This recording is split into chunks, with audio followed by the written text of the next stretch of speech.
The order was simple, direct, and impossible to misunderstand. Build an ark. No slow introduction, no warm-up, just a command that shattered the rhythm of an ordinary world.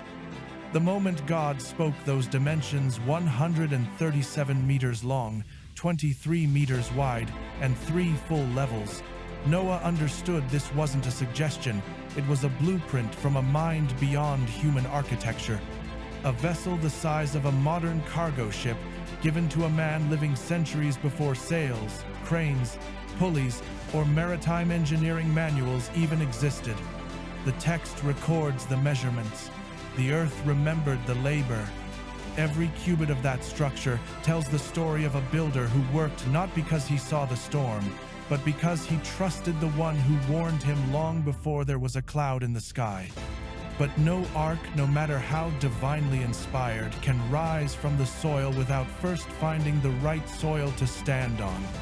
People imagine Noah cutting wood and hammering beams, but before he touched a single tree, he needed land that could host one of the largest construction projects in the ancient world. A 137-meter hull can't be placed on a slope, a rocky incline, or soft terrain that collapses under weight.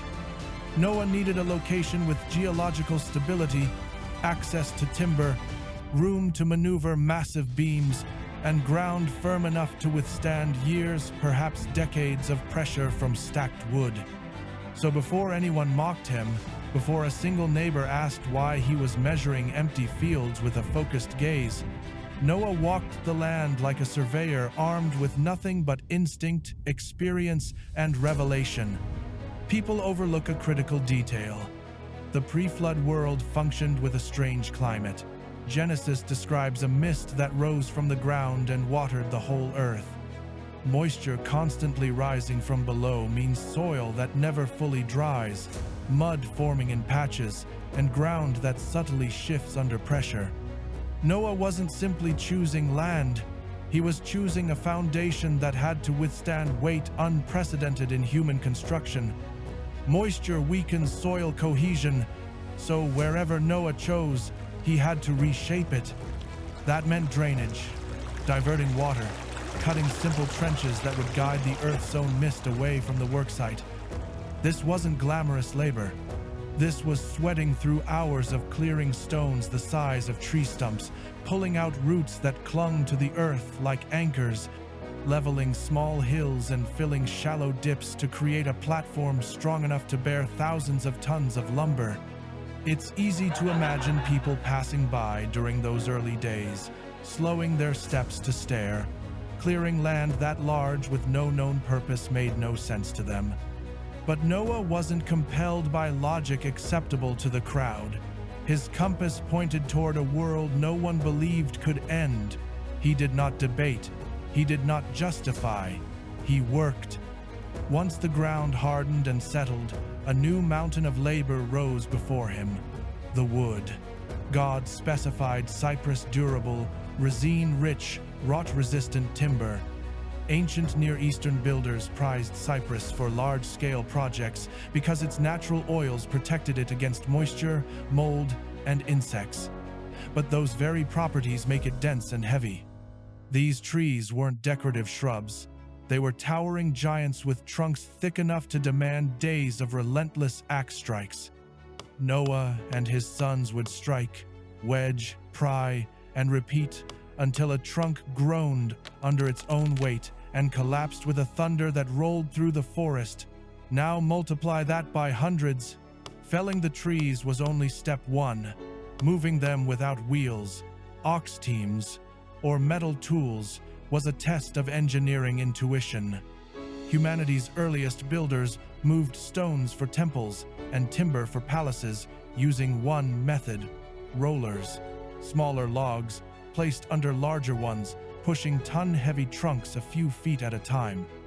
As the massive log advanced, they'd retrieve the rollers behind and place them in front again. Hours of labor for inches of progress. Every log delivered to the construction site was a victory claimed through grit and ingenuity, not machinery.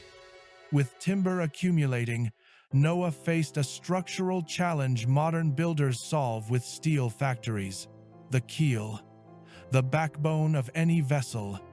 A 137-meter-long ship needs a continuous central beam strong enough to resist torsion, weight, water pressure, and violent impacts. No tree on Earth, even in the lush pre-flood world, grew that long, so Noah turned to a building method older than the pyramids: joinery. Ancient civilizations used male and female wooden joints, mortise and tenon, scarf joints, dovetail links to bind shorter beams into longer, continuous structures. Properly carved, fitted, and locked with hardwood pegs, these wooden unions become astonishingly strong. Archaeologists have found ships from 2,500 years ago still held together with these precise techniques. Noah likely mastered an even earlier, purer form of this craft. Once the keel lay in place, a massive line stretching farther than the eye expected to see wood, the drama changed shape. Noah needed ribs. Each rib curved outward and upward, giving the ark its hull. Lifting these beams required leverage systems Egyptians later used to raise obelisks. Without pulleys, Noah relied on thick ropes wrapped around beams, counterweights, and long wooden levers functioning as primitive cranes. Every rib had to rise symmetrically because an uneven hull could twist under pressure and collapse. Noah likely stretched tight ropes from end to end as reference lines, using stones suspended from cords as plumb measures. One misaligned rib could weaken the entire structure, so precision was not optional. As the frame of the ark rose, its outline commanded the horizon. A colossal skeleton of timber so large it must have appeared supernatural to anyone who had never seen a ship, let alone one built miles from any sea. People must have whispered, "What is he building? Why here? Why this shape?" Noah answered none of them. But a wooden frame is only a frame. Without waterproofing, the ark would become a colossal sponge. That's why God instructed Noah to coat it inside and out with pitch bitumen. In the ancient world, bitumen was gathered from natural tar pits, heated until soft, spread over wood, and hardened into a protective shell. Noah's sealing process likely lasted weeks. Every seam, every joint, every microscopic gap needed to be filled. If even one area remained porous, water could seep in, swell the wood, rot the joint, and compromise the hull. Waterproofing isn't cosmetic, it's survival. And the moment Noah finished sealing the core structure, he faced a new reality. The ark wasn't just a boat. It needed to function as a floating ecosystem. God commanded Noah to build compartments, small divisions, holding areas, nesting spaces. The Hebrew word suggests cells, chambers, organized containers for life. Noah had to design an interior that balanced weight, prevented chaos, minimized disease spread, and allowed airflow. He had to consider the center of gravity, separating heavy animals from light ones so the vessel wouldn't tip dangerously. He had to create food storage rooms, water containers, drainage paths, and simple waste channels so thousands of living creatures could survive in an enclosed wooden world. It was engineering, biology, logistics, and faith woven into a single project executed not by an empire but a family. And yet, everything so far was only preparation.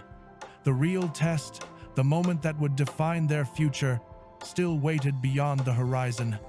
The arrival of the animals, the sealing of the door, the first rumble of the deep. The world had no idea. Noah did. The moment the frame of the ark stood complete, towering over the landscape like the wooden skeleton of a giant, Noah faced the stage of construction that demanded more intelligence than strength. The exterior could resist the coming waters, but the interior had to support something even more unpredictable than a storm: life. Not just pairs of animals, but ecosystems. Creatures with instincts, diets, fears, and rhythms Noah had never observed up close. The command was simple: make compartments, but the execution required the mind of a strategist. The ark had to become a floating world with order as its foundation. Chaos was not an option. The first challenge was structural logic. A 137-meter vessel cannot be empty space. Without internal divisions and cross-bracing, the walls would bow outward under pressure. Noah needed 3 decks strong enough to carry tons of food, water, wildlife, and human supplies. To accomplish this, he built large beams running horizontally across the ribs, fitting them into carved sockets that locked them into place. The decks acted like platforms, but also like reinforcement belts, preventing the hull from flexing. Ships thousands of years later would use the same principle, internal decks, as structural armor. Noah built it without ever having seen a ship. With the floors in place, Noah turned to the compartments. The Hebrew term for these divisions suggests nesting chamber spaces designed not for storage alone but for habitat. Noah had to consider airflow, disease prevention, stress reduction, and weight distribution. Large animals could not be near the upper deck, where the shifting of weight would destabilize the entire vessel. Smaller or more fragile creatures could not be placed near predators. Creatures requiring darkness, like nocturnal animals, needed shadowed corners. Birds needed perches. Reptiles needed containment that prevented escape. Noah wasn't simply building rooms. He was creating a system where thousands of species could coexist without turning the Ark into chaos. Then came food. The amount required for a year of survival was staggering. Grain for herbivores, dried meat or preservation for carnivores, hay, seeds, nuts, roots, dried fruits. Water stored in sealed jars, clay vessels, or large wooden cisterns.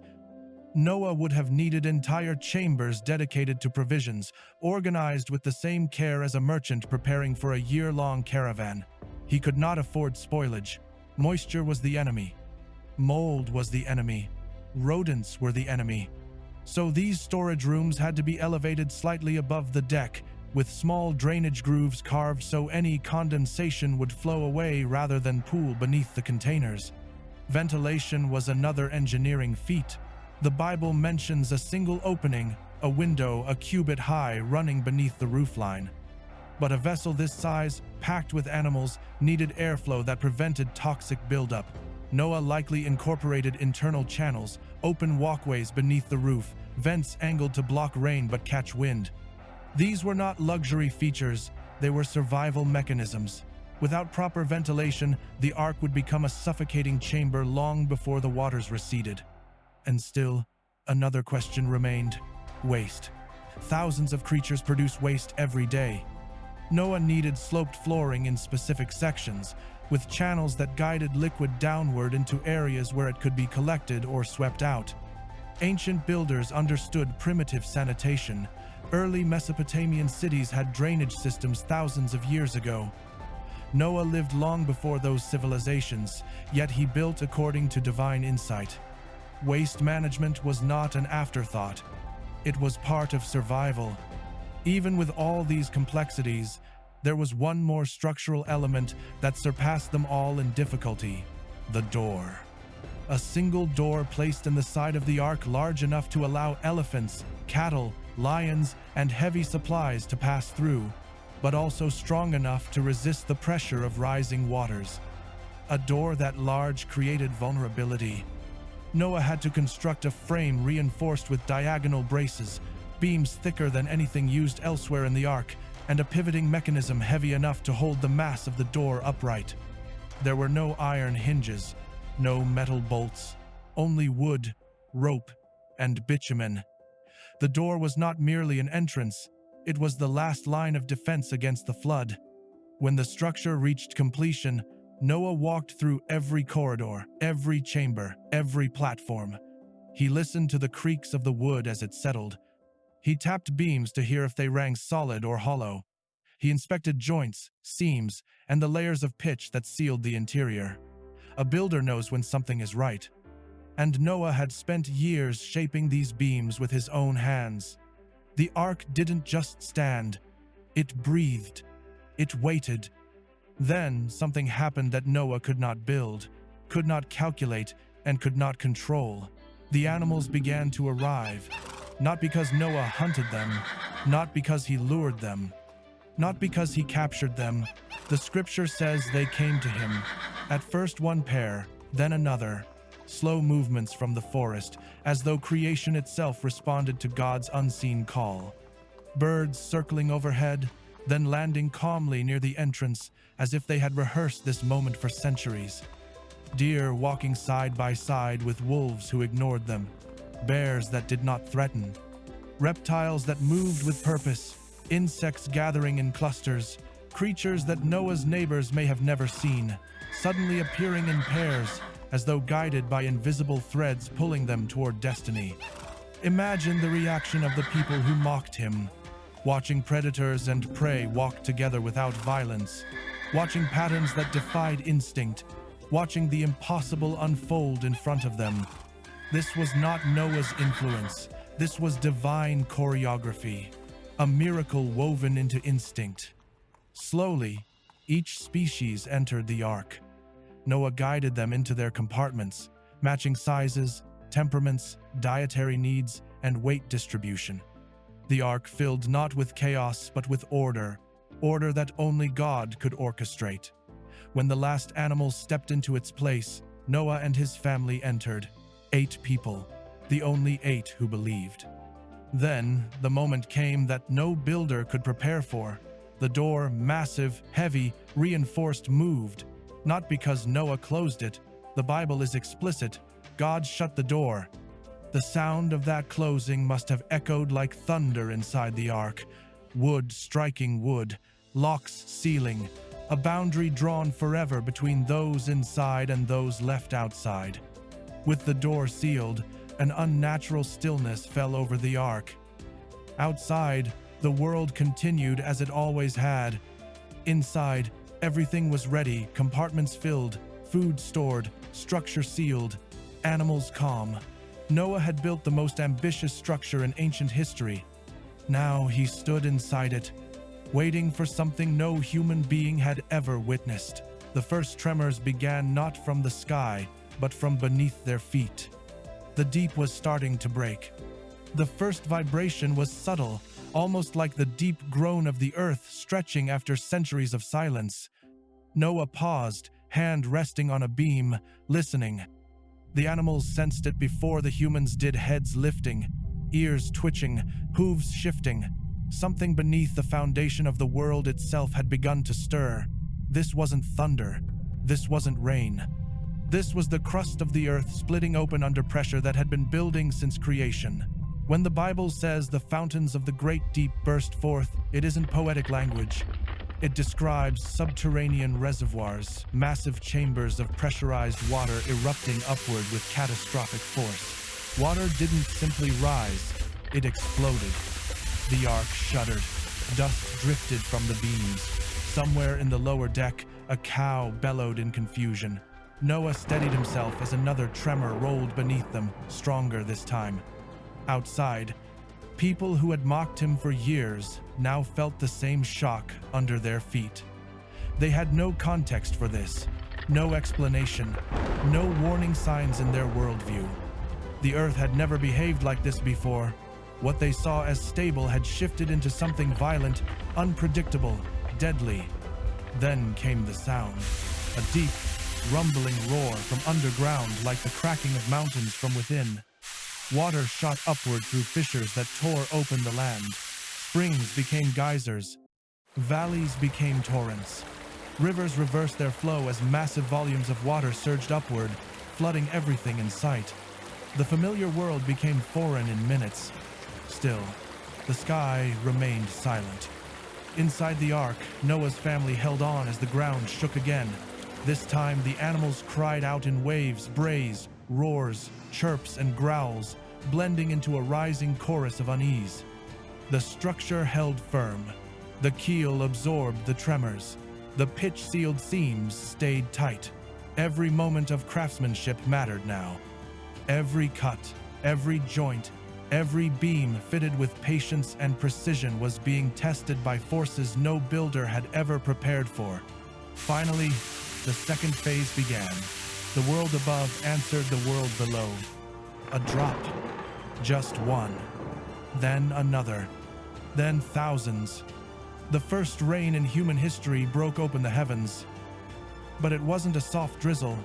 These weren't gentle droplets drifting down. This was an atmospheric rupture. Thick, heavy sheets of water hammered the ark's roof like fists. The sound was deafening. Every animal fell silent instinct, registering that this was no ordinary storm. Noah had never felt rain on his skin before the day God warned him about the flood. But now he heard it like war drums against the wooden shell he had built with trembling hands and unwavering obedience. Outside, panic ignited. People who had ridiculed Noah now stared in terror as the sky unleashed water faster than the ground could drink it. Streams formed in seconds, pools turned to lakes. The vibration of the deep mixing with the fury of the heavens created a chaos they could neither understand nor escape. Families ran for high ground, climbing rocks, shouting directions, screaming names. Some pounded on the ark's sealed door, begging not for mocked warnings but for rescue. But the door stayed closed, not because Noah refused them, but because God himself had shut it. Human hands could not open what divine authority had sealed. Inside, Noah and his family felt the ark shift for the first time. A gentle lift, subtle but unmistakable. The sensation of detachment, the ark rising from the earth it had rested on for so many years. The sound of wood creaking under newfound buoyancy, water lapping along the hull. The feeling of weightlessness mixed with purpose as the vessel slowly surrendered to the rising flood. Noah whispered prayers. His sons tightened ropes that secured jars and bundles. His wife checked the animals again, calming the ones that trembled. Above them, the rain intensified until it sounded like stones being hurled from the sky. The ark rocked more aggressively as water levels rose. Outside, the world dissolved beneath waves and currents. Hours passed, then days. The storm did not pause. It did not weaken. For 40 days and 40 nights, the rain fell without interruption. The fountains of the deep continued to erupt, feeding the oceans with more force than any river or sea had ever known. The earth became one continuous body of water. Mountains faded beneath the surface. Valleys filled. Cities vanished. Landscapes that had shaped human life since Eden disappeared under depths too great for memory. Inside the ark, life moved to a new rhythm. Each day brought tasks: feeding, cleaning, checking for leaks, adjusting beams that shifted under swelling and settling, reassuring animals startled by every new sound. Noah and his sons learned the language of the ark, the groans of the hull under stress, the rattling of storage jars during heavy rocking, the restless movements of animals during nighttime storms. They adapted because survival wasn't passive, it required discipline.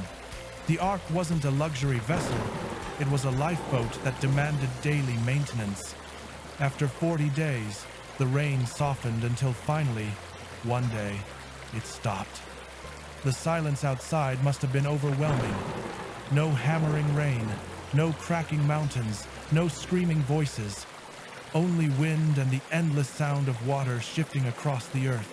But even with the rain gone, salvation didn't arrive. The Bible says the waters prevailed on the earth for 150 days. The ark kept rising and drifting with the currents of a world without land. For months, Noah saw nothing through the narrow window but the dim glow of diffuse light. No peaks, no trees, no reference points, just horizonless water.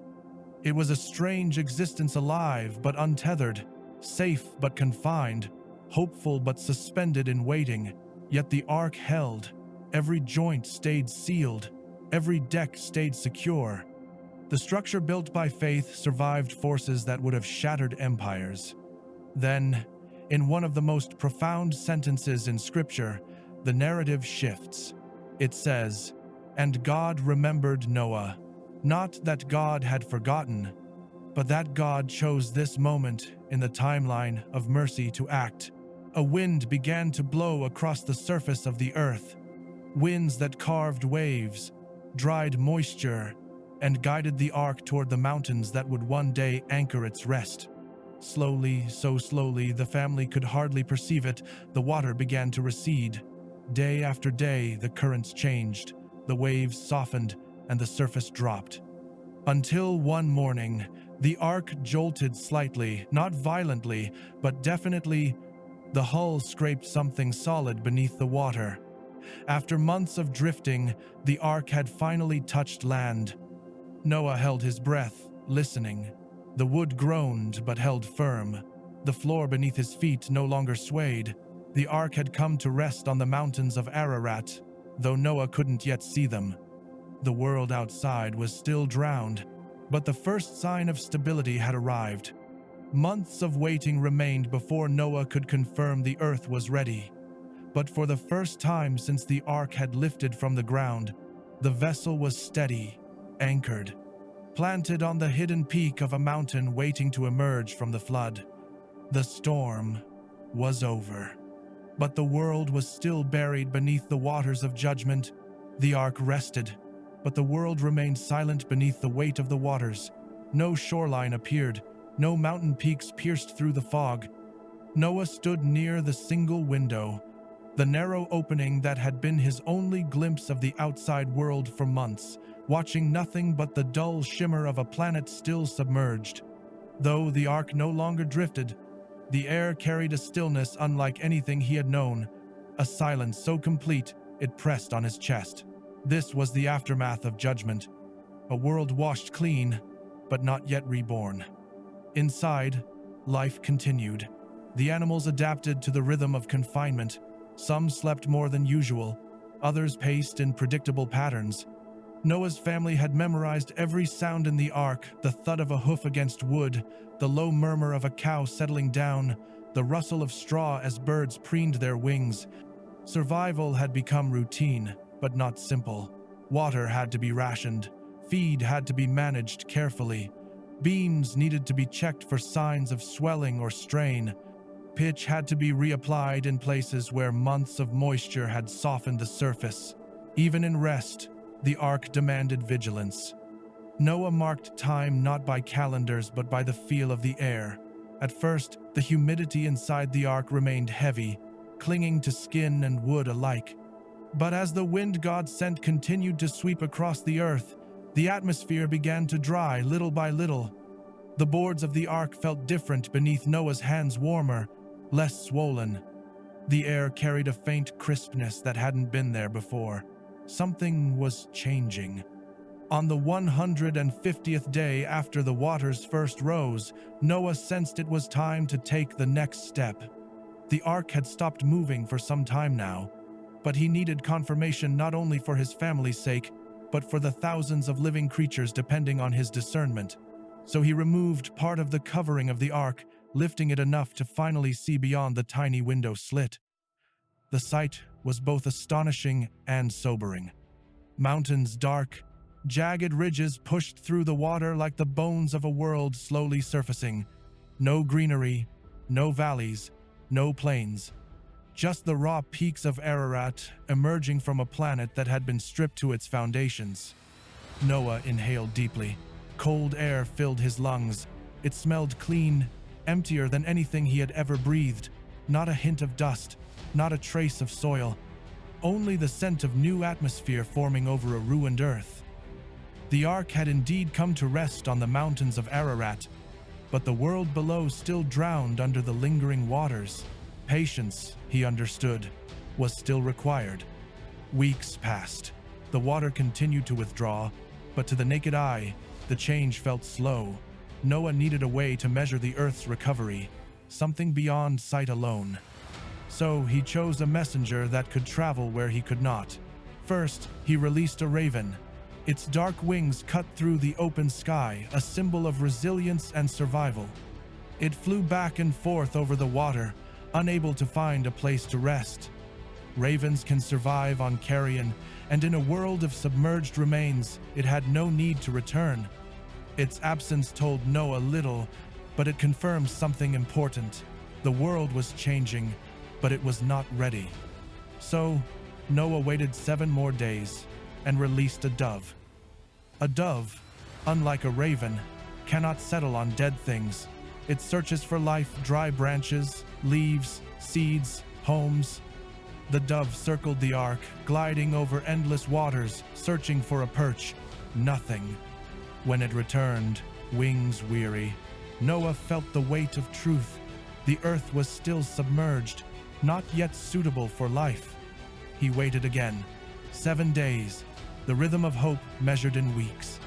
When he released the dove a second time, it soared into the horizon. Hours passed. Noah watched the sky with the patience of a man who trusted promises more than circumstances. When the dove returned, he saw it immediately, something small, delicate, impossible to ignore. In its beak was an olive leaf, a sign more significant than words could express. Somewhere, trees had begun to push leaves through the receding waters. Life was sprouting again. The earth was breathing. Renewal had begun. This moment must have broken something inside Noah, a tension he had carried for nearly a year. He held the tiny leaf between his fingers, its texture soft, its veins thin yet determined. It was proof that God's judgment had a limit. Proof that the world would rise again. Proof that the ark's purpose had not been in vain. But he didn't rush. Even with the olive leaf, he waited another 7 days. When he released the dove the third time, it did not return, not because it was lost, but because it had found a home. Land existed, trees existed, perches existed. The world was readying itself for creatures to live upon it once more. Still, Noah did not fling open the door. He had lived long enough to know that obedience, not impatience, preserved life. He waited until God spoke again. Only then did he gather his family and prepare to leave the vessel that had been both prison and refuge. The ark had carried them through the collapse of the old world. Now it carried them into the birth of a new one. The moment God gave the command, "Come out of the ark," the atmosphere inside shifted. After a year of confinement, a year of darkness, a year of routine and responsibility, it was time. Noah and his family approached the door, the same door God had shut with his own authority. As the beams were pushed, the hinges of wooden pivots groaned. Light, real, unfiltered, blinding poured into the ark. Animals stirred, restless with instinctive anticipation. The air flooding in was fresh, sharp, and startlingly pure. When Noah stepped out, his feet touched soil that had never been walked on by any human since the flood began. The ground was damp, soft under the weight of his sandals. The landscape looked unfamiliar, carved by water, stripped of vegetation, marked by geological scars from the fountains of the deep. It was a world reborn, but not yet restored. One by one, the animals emerged. Herds moved cautiously, sniffing the air. Birds stretched their wings and took flight into the open sky. Predators and prey scattered in directions only God's instinct could guide. All creatures were stepping into a new earth where balance, order, and boundaries would be re-established over time. Noah watched them disappear into the horizon until the last one left sight. Then, before doing anything else, he gathered stones. He built an altar, not because God demanded it, but because gratitude demanded expression. The moment he placed the sacrifice on the altar, Scripture says, God smelled the pleasing aroma. And then he made a promise not just to Noah, but to every generation that would come after. Never again. Never again would he destroy all life with water. Never again would the earth be swallowed by judgment in this way. And as a sign of that covenant, God placed a bow in the clouds, a rainbow, an arc of color stretched across the sky as a reminder that mercy has the final word. The ark had fulfilled its purpose. The world had begun again. But Noah's journey was far from over. The rebuilding of civilization, the shaping of nations, the rise of generations, all of it would begin with the footsteps of 8 survivors standing on fresh earth. The earth was silent in a way Noah had never known. Not the peaceful silence of dawn, not the soft quiet after a harvest. This was the silence of a world reset. The air felt untouched, almost weightless. No footsteps, no cities, no echoes of laughter or labor. only the distant calls of animals, slowly reclaiming their instincts as they spread across the unfamiliar terrain. Noah stood in this new world with the strange awareness that he and his family were the only human witnesses to creation's second beginning. The flood had wiped away everything, and now the responsibility of rebuilding civilization rested entirely on 8 people standing beside a massive vessel now anchored in history but no longer needed. But stepping onto dry ground did not mean the hardships were over. Survival outside the Ark would demand a different kind of strength, the strength to restore what had been lost. The land, freshly shaped by cataclysm, was fertile but raw. Soil had been churned by waters, debris buried layers deep, terrain altered in sweeping, unpredictable patterns. Noah and his family had no homes, no fields, no tools beyond what they carried, and no guidance except the voice of the God who had brought them through judgment. Their first labor was not agricultural, it was emotional. The world had been emptied of every familiar place, every memory, every friend. The price of survival was loneliness. Still, Noah understood that grief could not overshadow obedience. The altar he built was not a symbolic gesture, it was his way of anchoring the new world in thanksgiving. And God responded not with another command, but with a covenant so profound it became the framework for human existence. God declared the rhythm of seasons would continue: seed time and harvest, cold and heat, summer and winter. Stability would return. The chaos that had defined the world for over a year would not be repeated. For the first time since the flood began, Noah felt the future open before him instead of collapse beneath him. With God's promise given, Noah turned to the work of rebuilding life. The ground, still moist from receded floodwaters, was rich with minerals carried from distant regions. The soil had been renewed, purified, and mixed by the movement of tides and torrents. Though it looked barren, it was a perfect foundation for agriculture. Noah likely tested patches of earth, feeling its texture between his fingers, smelling the soil, judging its readiness for cultivation. Planting too early could mean failure. Planting too late could delay survival. Every decision mattered. As Noah walked the land, he began to understand the magnitude of change. Rivers had shifted course, valleys had deepened, entire regions had been reformed in ways no map could have predicted. Even the climate was different: cleaner air, cooler winds, new patterns forming in the sky. He stood not in a continuation of the old world, but in a new era where creation itself felt reset. And though Noah was a man of faith, he was also a man of skill. Before the flood, he had been a builder, a farmer, a leader. Now, all those abilities were needed once more. In the months that followed, Noah and his sons began to cultivate the land, sowing seeds they had preserved before the flood, trusting that the cycles God promised would return. They would have crafted tools from the wood around them, shaped stone into simple plows, and used animal labor where possible.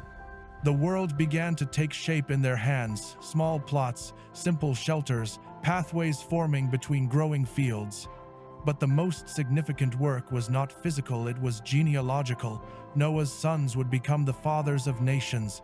Every culture, every language, every people on the earth would trace their lineage to this moment. The stories they told their children would shape the identities of entire civilizations. Names spoken in this new world would echo across continents for thousands of years.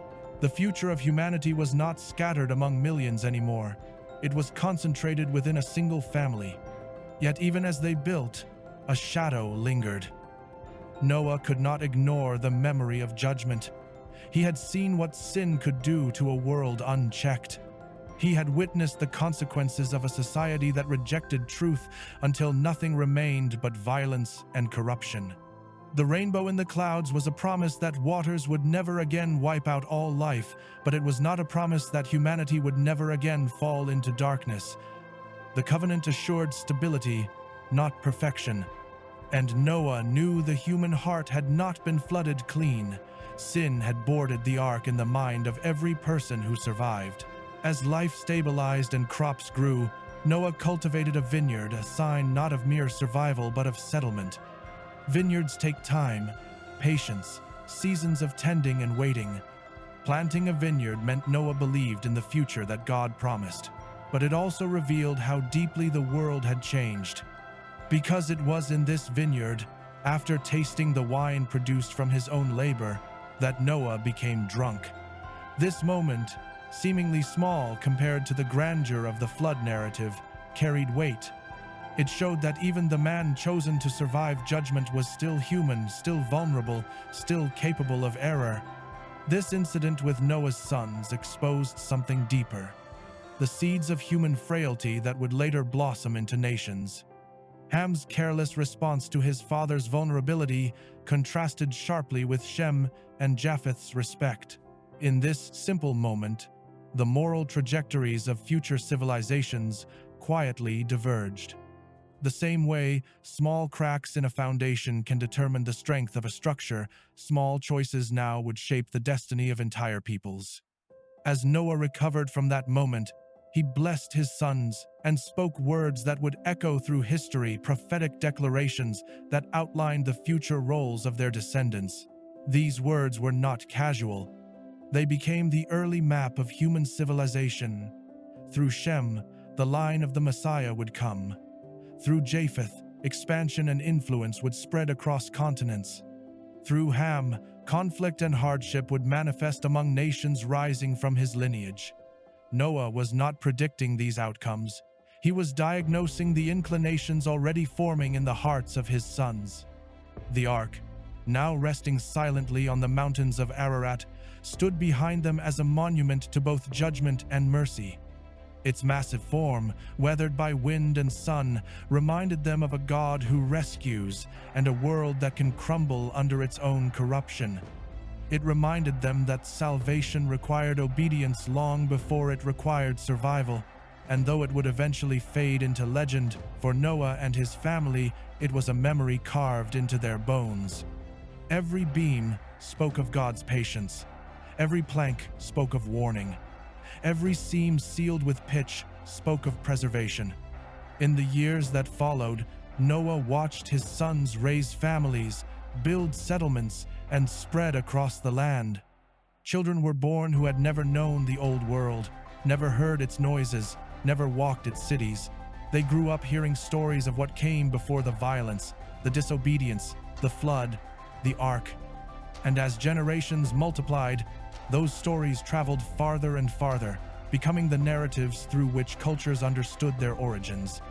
Noah saw humanity begin its second rise, not in defiance, but in renewal. But the peace of these early generations would not last.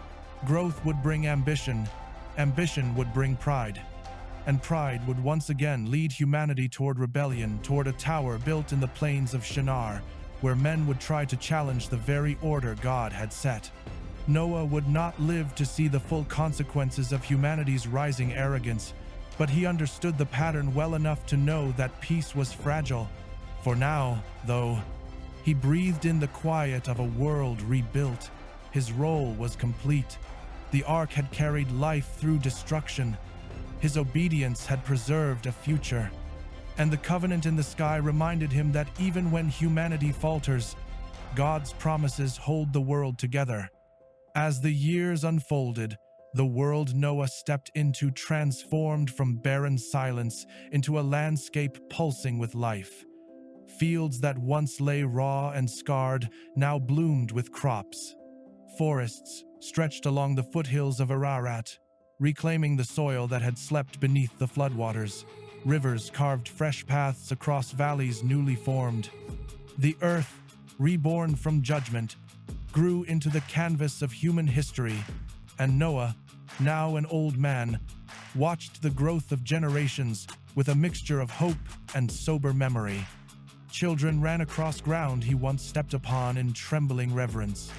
Villages began to form, livestock multiplied, tools became more refined as knowledge passed from father to son. The world was beginning again, yet the weight of the past never fully left Noah's shoulders. He remembered the screams swallowed by rising waters, He remembered the days when rain hammered the roof like the fists of the dying.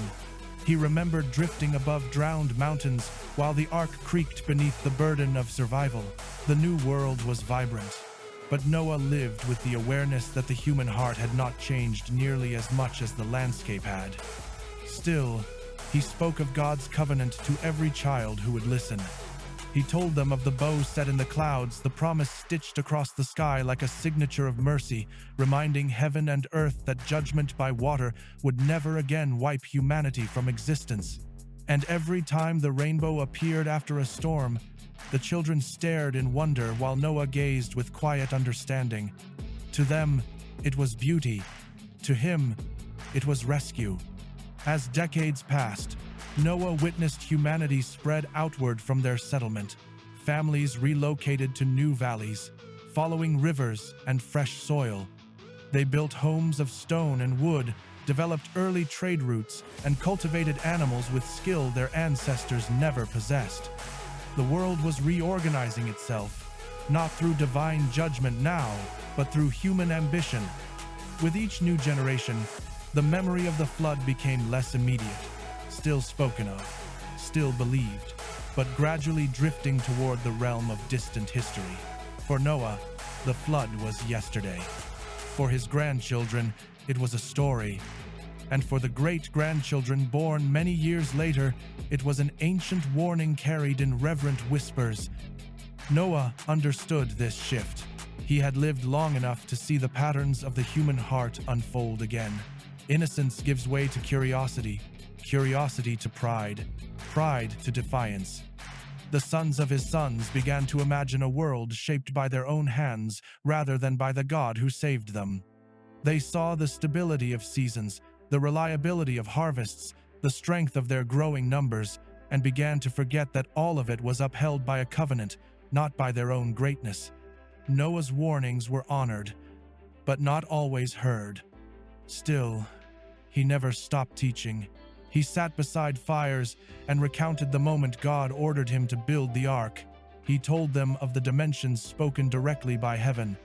He described the years of construction, the mocking voices, the mysterious arrival of the animals.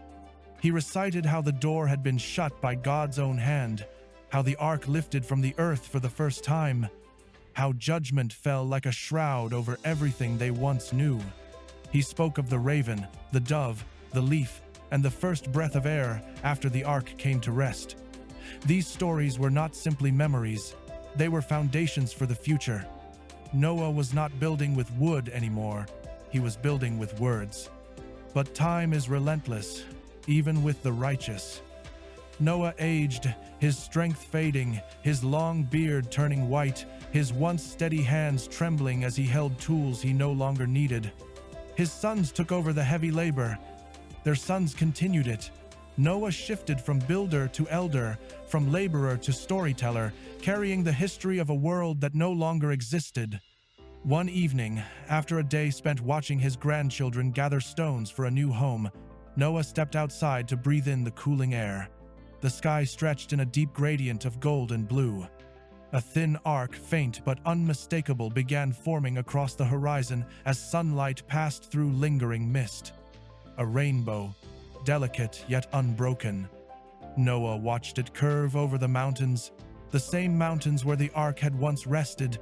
In that moment, he felt the full weight of his life settle gently across his mind, not as burden, but as clarity.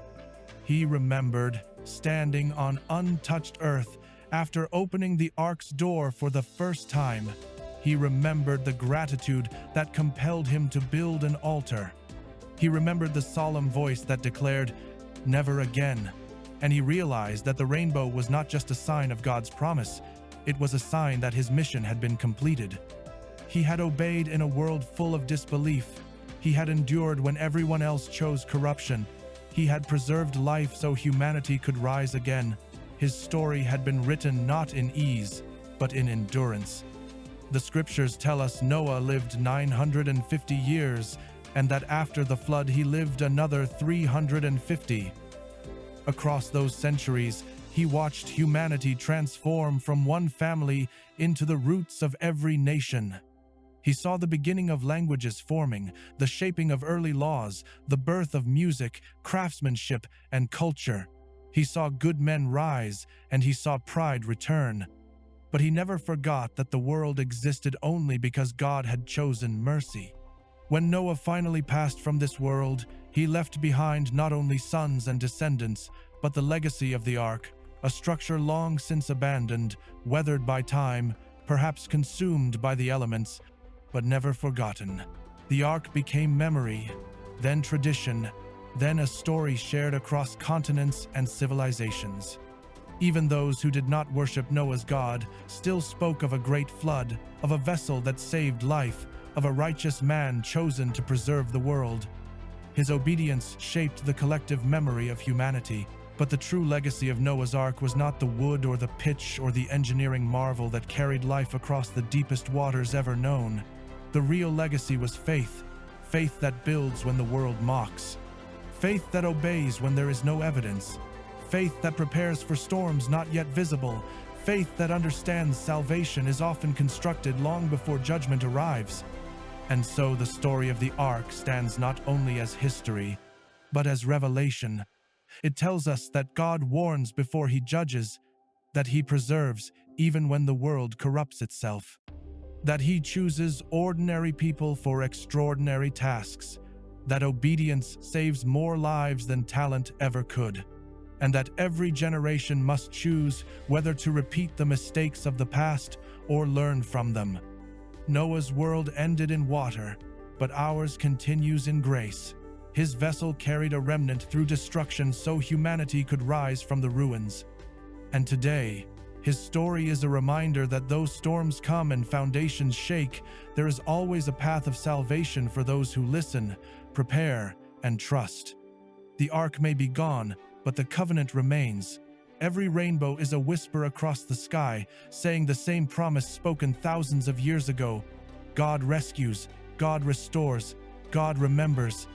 And the story of Noah, every beam, every drop, every moment carved into Scripture remains a testament that faith builds things the world cannot understand, but God uses to change history.